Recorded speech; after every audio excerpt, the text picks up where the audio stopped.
Du 20 au 22 septembre 2022, la salle de conférence de la base logistique de la MINUSCA a été le cadre d'une session de formation à l'intention des points focaux des bureaux de terrain de la mission. Organisée par l'unité de la protection des civils, le lancement officiel de la dite formation a été effectué par Lisbeth Kouliti, représentante spéciale adjointe du secrétaire général de l'ONU en République centrafricaine. Ces sessions ont pour objectif principal d'outiller les participants afin qu'ils soient en mesure de mettre en œuvre des activités liées à la protection des civils. Il y a trois manières qu'on fait la protection des civils. La première, c'est toujours la dialogue, négociation. Chercher que les gens qui sont pas contents, qui peuvent avoir peut-être fait la violence, qu'on discute avec eux. Ça, c'est la première, c'est les négociations. La deuxième, c'est la protection physique. Donc, on a des soldats, on a la police, on a des équipements pour essayer de protéger les gens. Et le troisième, c'est les investissements dans le développement.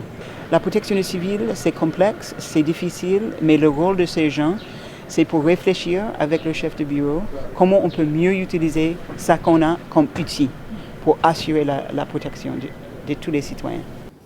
Ces formations sont assurées de manière régulière à l'intention des officiers de protection afin qu'ils puissent assister les chefs de bureau de la MINUSCA sur les situations telles que l'évaluation des menaces et des risques et leur faire des recommandations adéquates. Ils partiront avec toutes les connaissances possibles, comme je l'ai dit, le B à bas, comment on fait la protection.